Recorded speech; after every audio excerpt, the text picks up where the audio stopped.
Seorang Hipkabi, spesialis kamar bedah, 20 tahun pengalaman. Ini bukan kaleng-kaleng, teman-teman, 20 tahun. Tentu ini berarti kan sudah expert nih kalau kita bicara soal tenaga ahli nih, sudah menjadi pakar. Kok tahu-tahu emang nggak ada orang lagi Pak di Customer Care Handling Complaint, saya tanya.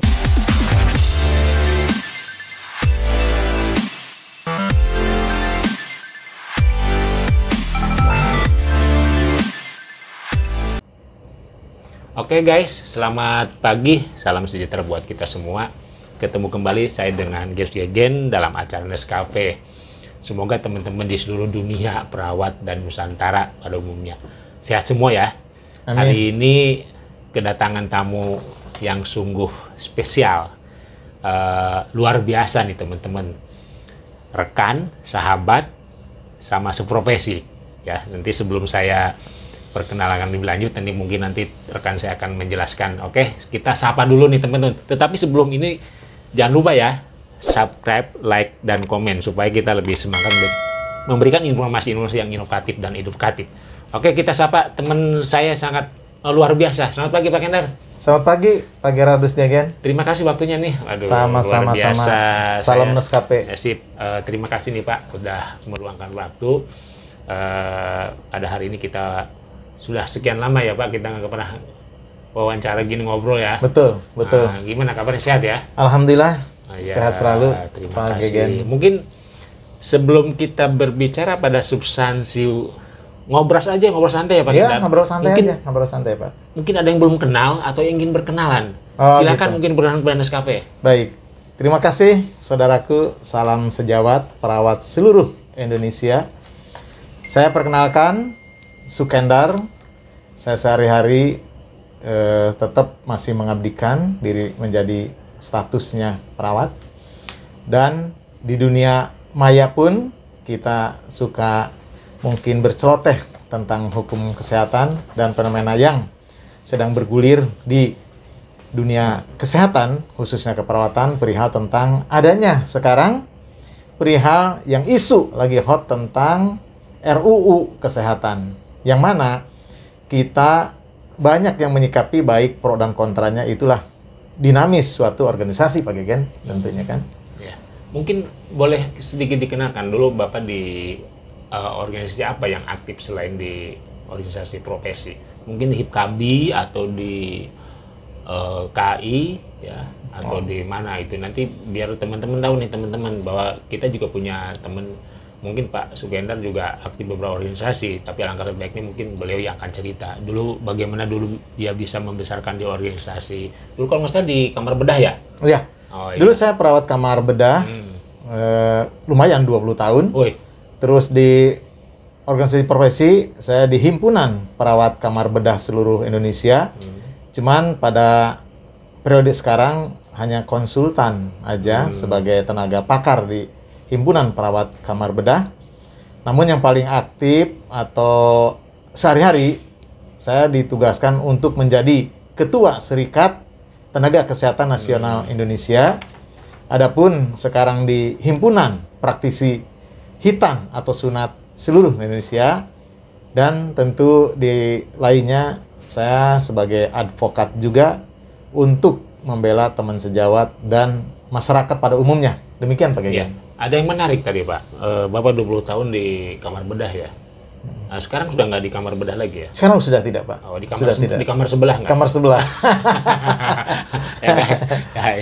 Jadi beliau secara spesifik dia perawat kamar bedah yang punya keahlian sebetulnya. Jadi, nah kenapa sampai sekarang kok nggak sampai di kamar bedah lagi? Sekarang posisi di mana nih kerjanya nih? Saya posisi tetap Pak di suatu rumah sakit swasta. Namun sekarang job description-nya beda. Beda. Artinya apa? Sekarang lebih banyak ke public relation gitu, atau di kehumasan, atau di handling complaint, atau di customer service yang notabene masih ada di ruang lingkup kesehatan, yaitu di rumah sakit. Begitu Pak. Menarik nih sebetulnya, dari kamar bedah ke customer service, handling complaint. Ada apa sebetulnya kok sampai ke sana Pak? Ya. Mungkin dahulu dinamika suatu tadi pelayanan kesehatan yaitu rumah sakit, banyak hal-hal yang harus dimengerti oleh tentunya oleh masyarakat umum perihal tentang ada suatu komplain atau ketidakpuasan di dalam rumah sakit yang harus kemana menyalurkannya Pak komplain itu. Nah, di situ seyogianya setiap rumah sakit wajib Pak sebenarnya kan wajib Pak sebenarnya harus ada namanya suatu wadah untuk menampung keluhan baik para pelanggan, baik para keluarga pasien dan siapapun itu harus ada namanya itu sebagai corong rumah sakit baik namanya itu banyak kan Pak.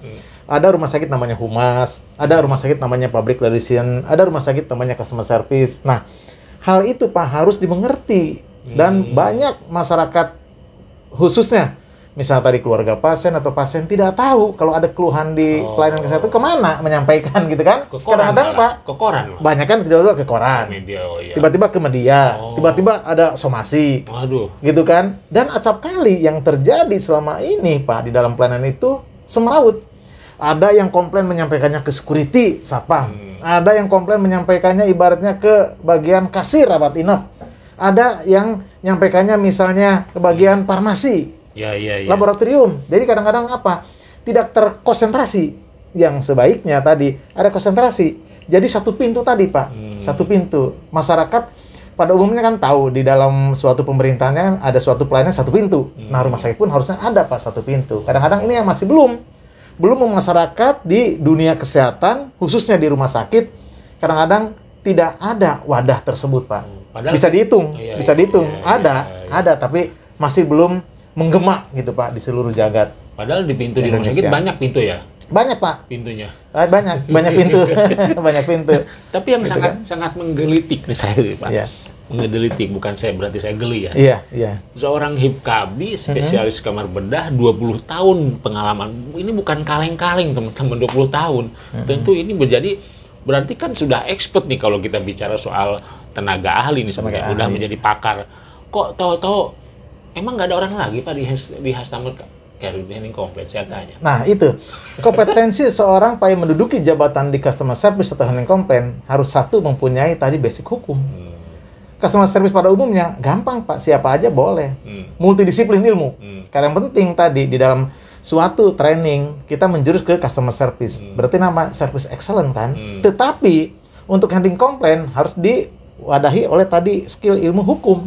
Kalau tidak ya dan perawat kesehatan. Bagusnya basicnya tadi bisa perawat, pokoknya tenaga kesehatan Pak. Tenaga kesehatan yang gelut di dunia kesehatan itu yang paling utama. Baru kedua namanya background-nya itu basic hukum. Begitu Pak. Tapi terus lanjut. Ini kayaknya lagi tanggung. Lagi tanggung.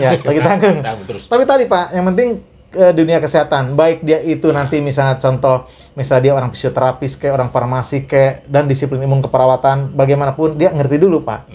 Tapi untuk keilmuan tadi customer service bisa kita poles Pak, bisa kita pelajarin. Walaupun dia basically-nya dari misalnya anggaplah dari basic ada insinyur tuh Pak, ada juga misalnya tadi FKM, ada farmasi, ada IPA atau lain apapun tidak masalah. Yang penting orang itu mau belajar untuk ke customer service. Tapi menarik, kebanyakan yang saya tahu mungkin salah satu partner itu adalah customer service yang background-nya perawat.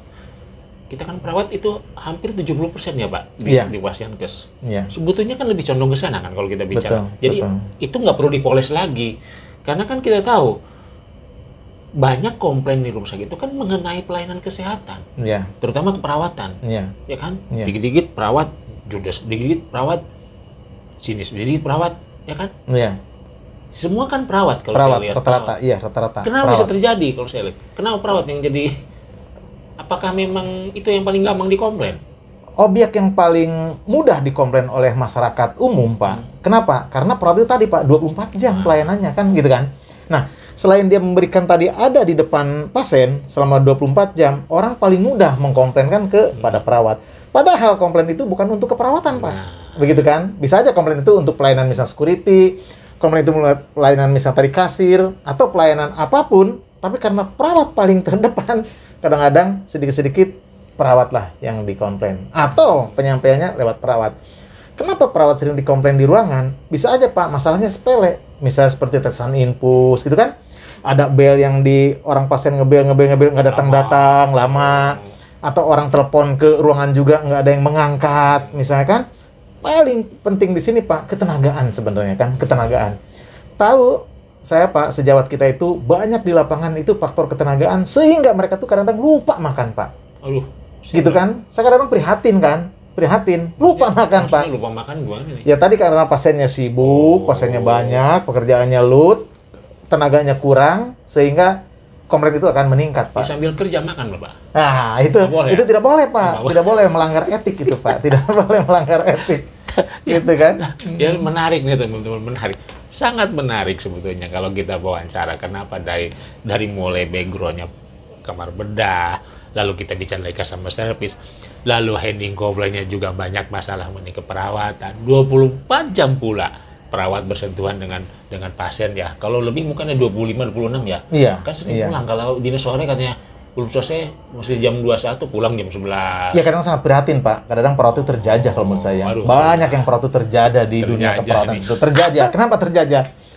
Lembur tidak boleh, kadang-kadang kan bahkan pulang orang lain kantoran Pak, misalnya jam 7 masuk, jam 7.05. Tapi kalau keperawatan coba Pak buktikan, setengah jam tuh harus sudah masuk dulu untuk laporan. Kadang pulang jamnya juga, kadang-kadang dia lebih. Kadang-kadang itu kan sangat prihatin, dia tuh kadang-kadang dikomplain orang. Jadi justru pahlawan tanda jasa itu sebenarnya perawat Pak. Tapi orang tuh belum mengerti kan. Yang ada dipersalahkan.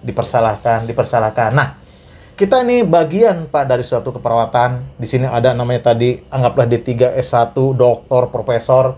Tapi gaji perawat aja Pak, belum ada yang benar-benar yang top tier gitu ya, yang mantap belum. Coba Pak, contoh kalau lihat ke profesi sebelah Pak.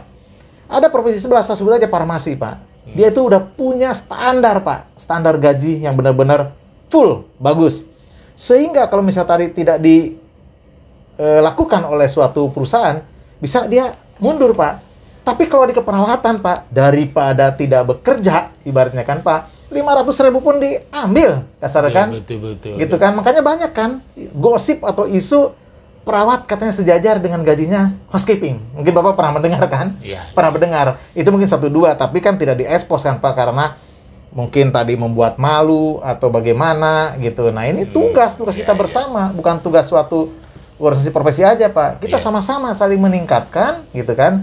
Tadi kita punya daya jual loh Pak. Punya daya jual. Menarik ini, gitu. Menarik.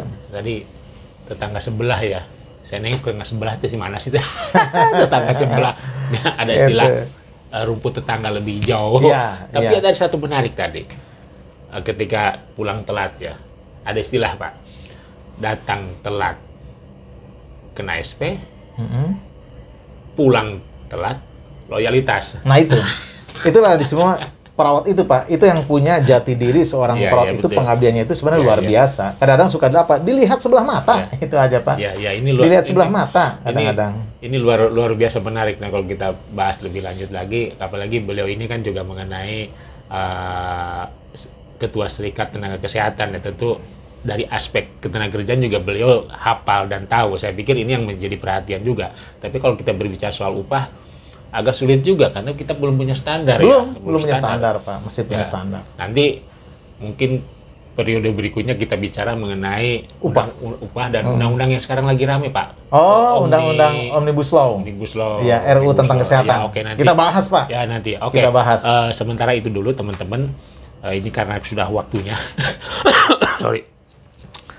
Oke guys, teman-teman, terima kasih atas perhatiannya. Terima kasih Pak Endar. Terima kasih Pak Kita bahas tidak akan pernah habis dan waktunya. Nanti kita akan pada sesi berikutnya akan kita bahas mengenai aspek-aspek yang lain. Terima kasih banyak teman-teman sharingnya dan pengalamannya supaya menjadi pengalaman kita semua. Tetap sehat dan tetap prokes dan salam sehat. Oke Pak Endar. Oke.